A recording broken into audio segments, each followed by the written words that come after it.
Leşimizin devamı kulak sayılan hürmetlik vatandaşım. Beş bölceklik bina dediği ki, Cenubi Denizi çarlaş erip beriş daimi haletke aylanıdır. Bunun da qaraganda vaziyetinin yamanlaşıp ketişini yığıştırıp algılı bolmaydıgan ahırkı qadam bulup gelişini çetki qaqqılı bolmaydı.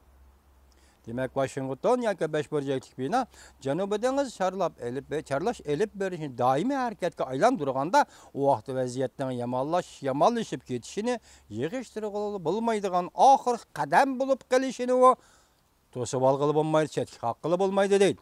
Yuqorqilar nazarga elib, men Jungo bilan Amerika rasmiy holda so'q munosabatlar urush holati kirdi deb hisoblayman deydi Abdur.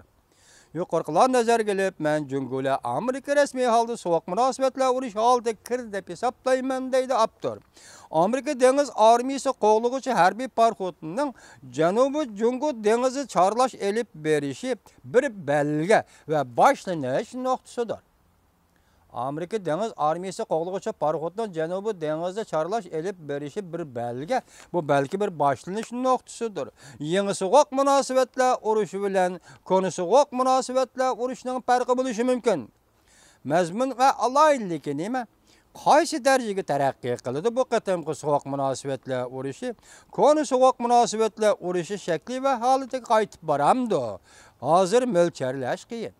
Hazır bunu mölçerler iki qatimliq burun so'q munosabatlar urushi va hozir qo'zg'algan Abturning nazaridagi so'q munosabatlar urushi bir-biriga o'rin beramda qaytib boramdi ayni chog'dagiga zada qandaq bo'ladi buni mo'lcharlash qiyin deydi. Yana davomli tadqiq qilishimiz arziydi, lekin bir nuqtani muqimlashtirishga bo'ladi.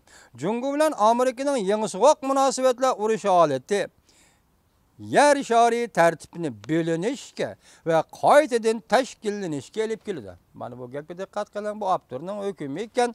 Amerika Jungo o'rtasida yangicha so'q munosabatlar urushi davri boshlangan bo'lsa, u vaqtda yer sharining tartibini parchalanishga, qayta bo'linishga olib keladi. Bo'lingandan keyin yana qayta tashkillanishga olib keladi deydi. Dunyoda o'zgarish va zo'r dabalg'ishning harfisi turibdi.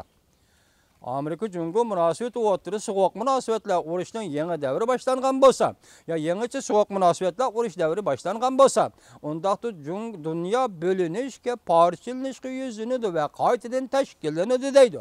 Shuning uchun deydiki, Abdur dunyo hozir zo'r o'zgarishlar va zo'r dabalg'ishning harfisi turibdi. Dünya hozir zo'r o'zgarishlar va zo'r dabalg'ishning harfisi turibdi. Dünya shundaqda parchalanadi, Abturning gibicha parchalanish kerak. Masalan, yangi tartib parchalanish kerak. Amaliyotda bir yangi tartib dunyoning koni tartibini parchalanganlik biz Yevropada ko'rdik. İki birleşkende köydük. Endilikte Asya'da görüşümüz gerek. Bizden tahlilimiz boyunca aytganda Asya'da Yaponiya baş götürüş gerek. Yaponiya azat bulup boldu. Hazır Yaponiya chet ellerde yoki tashqarida askar ishiltish huquqi va qonun loyihasini oxirgi hisobda ma'qullab bo'ldi. Demak, Asya'da Yaponiyaning baş götürüşü, Yaponiyaning normal davlatlik o'rni asli keltirishi din aytganda dunyoning urushdan keyingi tartibi Yevropada qandaq buzilgan bo'lsa, parchalangan bo'lsa, Osiyoda ham shundaq buzildi, shundaq parchalanish kerak. Yangidan tashkillanish kerak.